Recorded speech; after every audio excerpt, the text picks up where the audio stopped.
Let's talk about essay number 2. Essay number 2 is a summary response essay, and I want to start by looking at the assignment guidelines. So let's go to content in the black navigation bar at the top of your screen, and then the assignment guidelines section.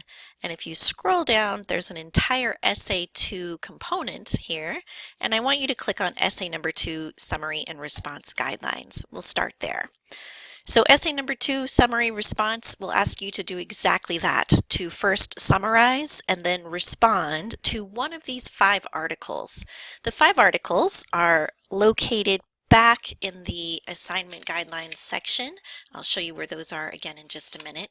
And we did some work this last week where you read at least one of these and then read some of your classmates' summaries of those articles. So at this point, you should have chosen one of these 5 articles that you want to work with for essay number 2.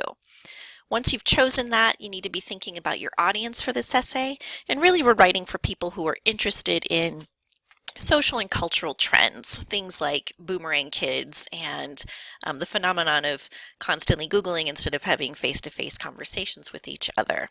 So someone who's interested in social and cultural trends, also folks who are just curious about how writers present ideas and arguments in ways that are effective or not effective for readers.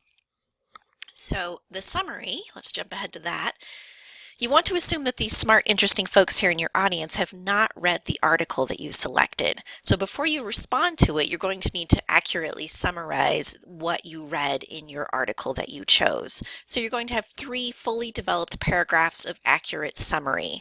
You want to avoid quoting and just lifting things from the original. You are going to do your own summary. And I have some resources for you this week where you can start to dig in to learn more about how to create accurate summaries. Once you've got a summary component to your essay, you'll be responding to that article. And you won't necessarily be responding to the ideas that the author is sharing. Instead, you're going to be looking at it through a rhetorical analysis lens where you are trying to figure out or reflect on or share your opinions and ideas about whether or not the author was effective. So there's some really important brainstorming questions here in the response section. Does the article effectively reach its audience? How did tone and word choice affect the message in the article? Is the argument convincing? Are there any weak areas that impact its effectiveness? Those sorts of questions. That's what your response will be focused on.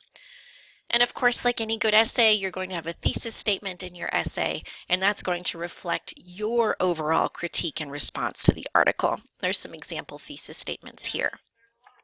In terms of structure, you're going to have an introduction paragraph. You're not just going to jump right into summary.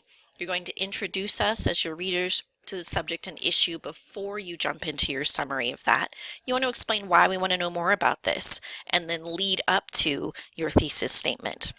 Your introduction paragraph will be followed by your 3 paragraphs of summary, and then you will transition into your response. Within this entire essay, we're also going to be integrating MLA in-text citations. So this assignment gives you an opportunity to do several things. Close reading, where you're really digging in and fully understanding what another writer is doing. Some rhetorical analysis, like I mentioned, where you are analyzing what that writer is doing and whether or not he or she is effective. Also, summary writing, which is a really important academic skill. And then finally, MLA documentation. How are you integrating the voices of others into your work? So we'll be focused on that a lot this week as well. And then finally, you'll zoom back out to the big picture, end with a conclusion paragraph that answers the so what question and looks at the big picture of the subject or issue. There's some information here in this green box about quoting and paraphrasing and MLA documentation. And then finally, the logistics. It has to be at least 4 full typed pages and no more than 5 full pages. And a full page goes all the way down to the bottom of the page. You need to follow MLA formatting, of course, avoid plagiarism by following all of the instructions and rules and things we talk about this week for in-text citations and works cited pages. Some more stuff here that you can read through on your own about sentence structure, clarity, and editing techniques, and some resources for you.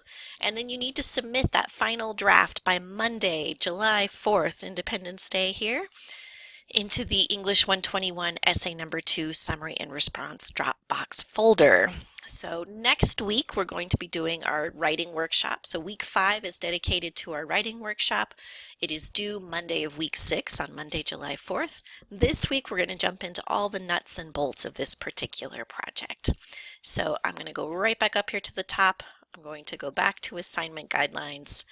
Essay number 2, as you can see, has the official guidelines, and it also has those 5 different articles. If you didn't choose one last week, that is your very first step for what you need to do for essay number 2. And then, as always, make sure that when you are in week 4, that you are looking at your week 4 overview and checklist. That will walk you through everything that you need to do for this week in the right order. Okay, if you have any questions, as always, give me a call, send me an email. I am happy to help.